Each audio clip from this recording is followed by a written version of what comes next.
کہ وفاقی وزیر اطلاعات و نشریات عطاءاللہ تارڑ نے کہا ہے کہ پاکستان نے پاک افغان سرحدی علاقوں میں دہشت گردوں کے ٹھکانوں پر مؤثر کارروائی کی ہے۔ انٹیلیجنس بیسڈ آپریشن میں فتنہ الخوارج کے ٹھکانوں کو ٹارگٹ کیا گیا۔ کارروائی میں بھارت کی حمایت یافتہ 26 خارجی ہلاک ہوئے ہیں۔ فتنہ الخوارج کے 4 اہم مراکز مکمل طور پر تباہ کیے گئے اہداف میں تربیتی مرکز، اسلحہ ڈپوز اور خفیہ ٹھکانے شامل تھے۔ کمانڈر علیم خوشحالی اور اختر جان خیل کے مراکز کو نشانہ بنایا گیا۔ موسیٰ درہ، شمالی وزیرستان اور بنو حملوں کے ذمہ داران کو نشانہ بنایا گیا۔ وزیر اطلاعات کے مطابق پاکستان خطے میں امن اور استحکام کے لیے پرعزم ہے۔ شہریوں کا تحفظ اور قومی سلامتی حکومت کی اولین ترجیح ہے۔ دہشت گردوں کے خلاف کارروائیاں پوری قوت سے جاری رہیں گی۔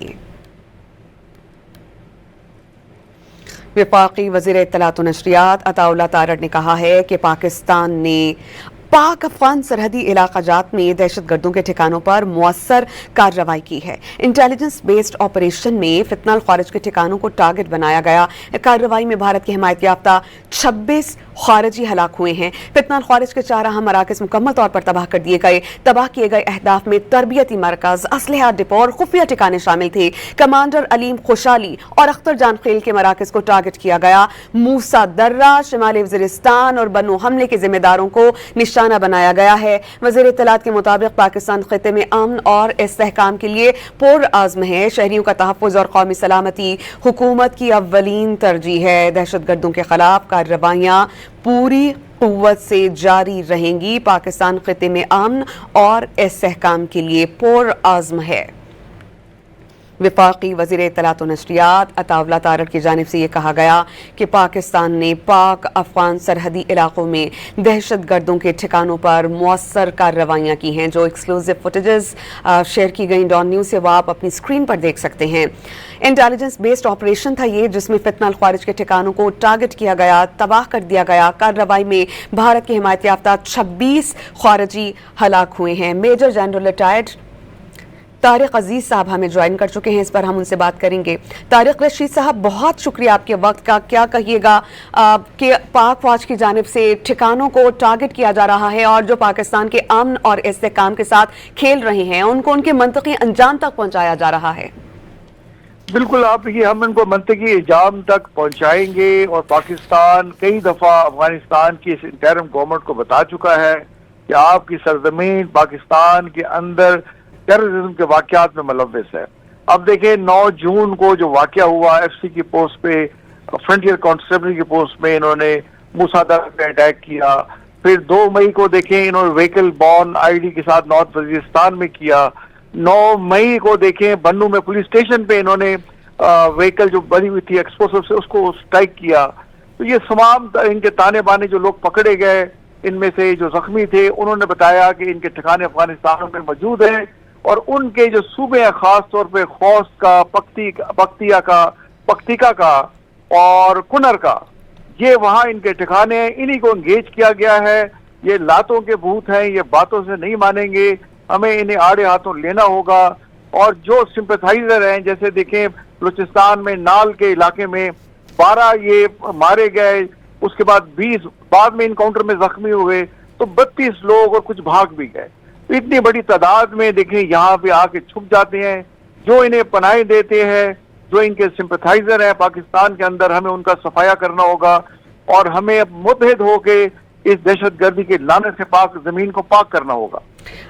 بریگیڈیئر صاحب، میجر صاحب، آپ ہمیں یہ بتائیے گا طارق رشید صاحب کہ پاکستان یہ بارہا چیز جو ہے وہ منظر عام پر لا چکا ہے کہ ان کو سپورٹ حاصل ہے بھارت کی، اسرائیل کی، اور پھر پاکستان کی امن کو سبوتاج کرنے کی یہ کوشش کر رہے ہیں۔ تو پاکستان کا بیانیہ کس حد تک درست مانا جائے گا عالمی سطح پر، کیونکہ پاکستان بے نقاب کر رہا ہے ان تمام عناصر کو جو پاکستان میں دہشت گردی کی کارروائیوں میں ملوث ہیں؟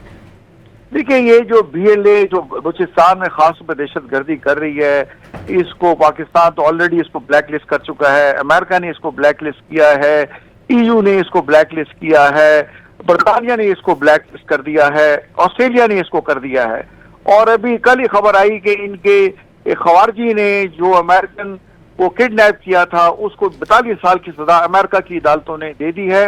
تو پاکستان کا جس طرح سے امیج اللہ کے فضل دنیا میں بڑھ رہا ہے، ہمیں یہ تمام ثبوت جو اسرائیل یا انڈیا کے خلاف ہیں یا اور کوئی ملک ان کو جو سپورٹ کر رہا ہے، ان کو ایک مضبوط طریقے سے تمام عالمی فورم میں پیش کرنا چاہیے اور انڈیا کو ایکسپوز کرنا چاہیے، اور انڈیا کو ڈائریکٹ پیغام بھی دینا چاہیے کہ ایک انف از انف، اگر آپ باز نہیں آئے تو پھر ہم اس قسم کی کارروائی آپ کے ملک میں بھی کر سکتے ہیں، اور لیکن جہاں تک ہم خود کر سکتے ہیں اپنے اندر سے ہمیں کالی بھیڑوں کا صفایا کرنا ہوگا، ہمیں بارڈر کو سختی سے سیل کرنا ہوگا، اس میں زیرو ٹالرنس دکھانی ہوگی، اور جہاں جہاں یہ دہشت گردی ہو رہی ہے وہاں لا انفورسنگ ایجنسیز کو اپنی یہ کارکردگی بڑھانی ہوگی، انٹیلیجنس بیس آپریشن زیادہ کرنے ہوں گے، اور لوگوں کو کانفیڈنس میں لے کے اپنے ساتھ ملانا ہوگا تاکہ لوگ حکومت کے ساتھ ملیں اور مل کے اس دہشت گردی کی لعنت سے پاکستان کو پاک کیا جائے۔ میجر صاحب، پاکستان نے نہ صرف ان کالی بھیڑوں کو یا اس طرح کے لوگوں کو جو پاکستان کا امن سبوتاژ کرنے کی کوشش کرے، نہ صرف بے نقاب کیا،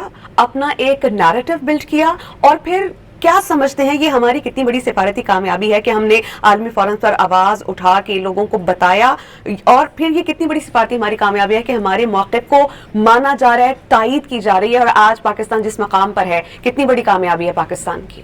دیکھیے، پاکستان کے موقف کی تو دنیا تعریف کر رہی ہے، اور جہاں تک آپریشن غزو الحق جو ہم افغانستان میں کر رہے ہیں، ابھی آپ کو پتہ ہے ای یو کی نائب صدر پاکستان آئی ہوئی تھی، انہوں نے باقاعدہ بیان دیا کہ پاکستان جو کر رہا ہے وہ ٹھیک کر رہا ہے، پاکستان کو ایک بڑی دہشت گردی کا سامنا ہے جس کی جو جڑیں ہیں وہ افغانستان میں ہے، جو وہاں کیمپس ہیں، اور پاکستان کی سیکورٹی کنسرن جینوئن ہے، اور جو پاکستان کر رہا ہے وہ صحیح کر رہا ہے، اور ہم پاکستان کے ساتھ ہیں۔ پاکستان کے موقف کی تعریف چائنا نے بھی کی ہے، رشیا نے بھی کی ہے، امریکہ بھی کر رہا ہے، اور مڈل ایسٹ کے ممالک خاص طور پہ سعودی عربیہ ہمارے ساتھ کھڑا ہوا ہے، تو پاکستان کے موقف کی تعریف تو سب کر رہے ہیں۔ دیکھیں، وہ دنیا جو ہوتی ہے وہ سفارتی سطح پہ آپ کی تعریف کرتی ہے، آپ کو سپورٹ کرتی ہے، بٹ اس گند کو، دہشت گردی کے ناسور کو پاکستان نے خود ہی اس سے نمٹنا ہوگا، اور اس نمٹنے کے لیے جیسے میں نے آپ کو بتایا ہمیں لوگوں کو کانفیڈنس میں لینا ہوگا، اور جو بھی ملوث ہے چاہے وہ کارروائی کر رہا ہے یا ان کو فیسیلیٹیٹ کر رہا ہے، ہمیں ان سب کا صفایا کرنا ہوگا۔ ہم نے نہ صرف ان لوگوں کو بلکہ ان کے سہولت کاروں کا بھی صفایا کرنا ہے۔ بریگیڈیئر طارق عزیز صاحب، بہت شکریہ آپ کے وقت کا۔